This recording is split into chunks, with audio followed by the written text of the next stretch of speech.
Hello बच्चों, welcome back to the channel. आज हम आप लोगों के लिए लेके आए हैं BA LLB semester 4 Bhimrao Ambedkar university ALU के फर्स्ट यूनिट के दो topics. One is stock and flow variables and second is comparative static and comparative dynamics. ये दोनों बहुत ही छोटे छोटे टॉपिक्स हैं, तो इसलिए मैंने सोचा कि क्यों ना इन दोनों टॉपिक्स के लिए एक ही वीडियो बनाया जाए। तो चलिए बिना किसी देरी के शुरू करते हैं।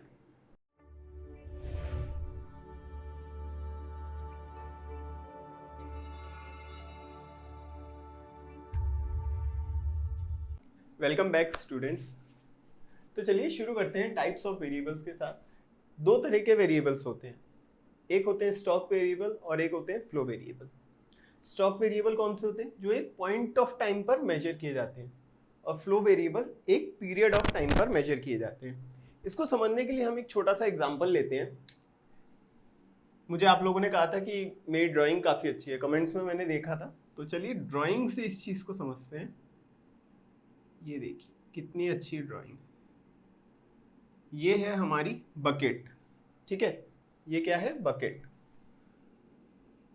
और ये है एक नल। इस नल से पानी बह रहा है और इस बाल्टी में इतना पानी इकट्ठा हो चुका है।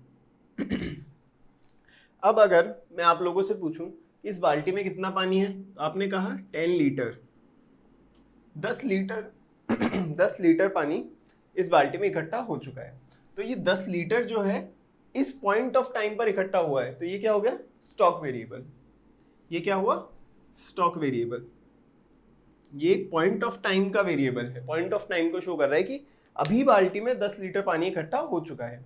इसी जगह अगर मैं आपसे पूछूं कि इस नल से जो पानी निकल रहा है उसकी स्पीड क्या है, किस रेट पर निकल रहा है, तो आपने बताया पानी निकल रहा है 1 लीटर पर मिनट की स्पीड से, यानी 1 मिनट में 1 लीटर पानी निकल रहा है।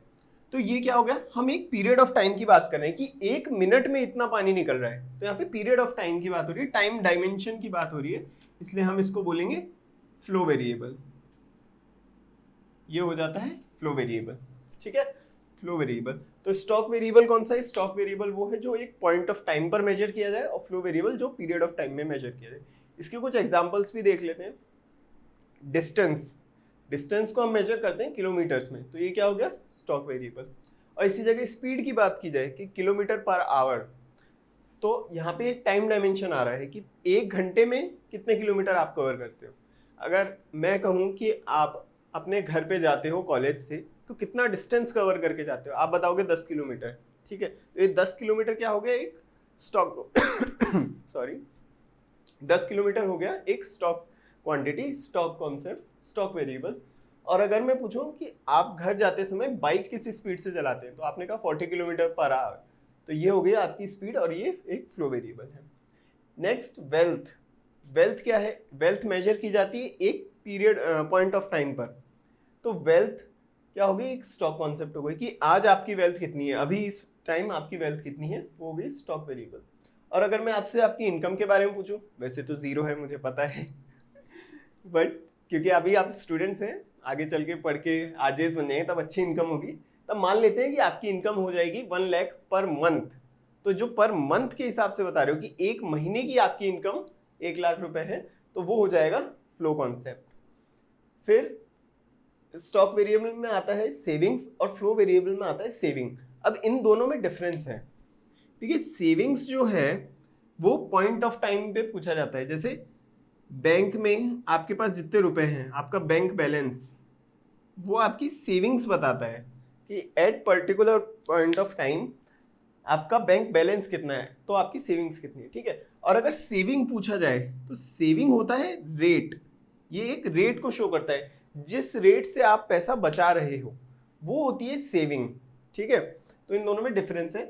तो सेविंग्स क्या हो जाता है? स्टॉक वेरिएबल, और सेविंग हो जाता है फ्लो वेरिएबल। नेक्स्ट हम बात करते हैं कंपैरेटिव स्टैटिक और कंपैरेटिव डायनेमिक की। दोनों के बीच में क्या डिफरेंस है, क्या कॉन्सेप्ट्स होते हैं, वो डिस्कस करेंगे। So let's discuss our last topic, comparative static and comparative dynamic. तो देखिए कंपैरेटिव स्टैटिक का क्या मतलब होता है। स्टैटिक वर्ड से आप ये समझ सकते हैं कोई चीज स्थिर है, एकदम कांस्टेंट है। और कंपैरेटिव स्टैटिक मतलब आप दो कांस्टेंट चीज़ों को कंपेयर कर रहे हो। इसका एक एग्जांपल लेते हैं। देखिए इस डायग्राम में हमने एक्स एक्सिस पर लिया है टाइम, वाई एक्सिस पर नेशनल इनकम और ये हमारा ओरिजिन है। तो एट टाइम t1 इकोनॉमी की नेशनल इनकम है y1 और इक्विलिब्रियम पॉइंट है a।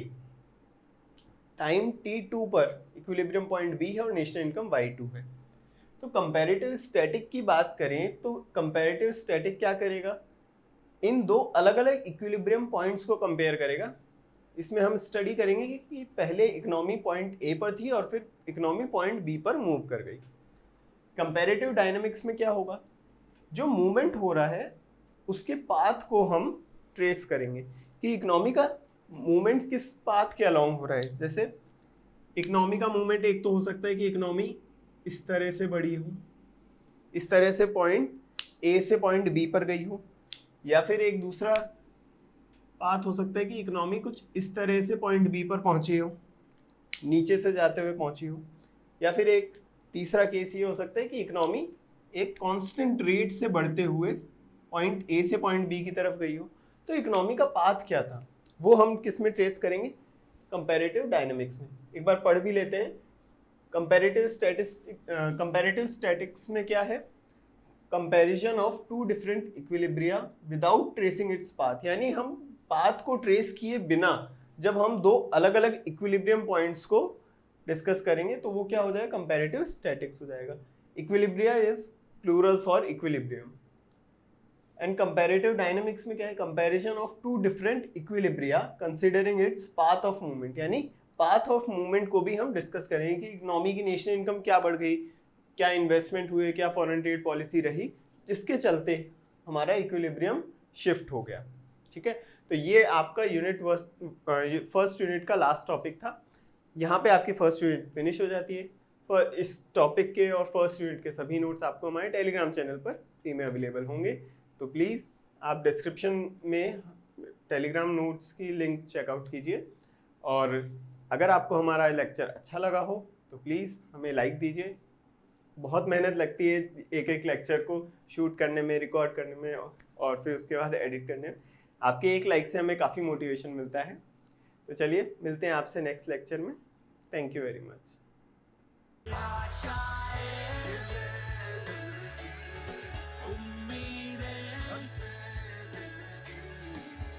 मुश्किल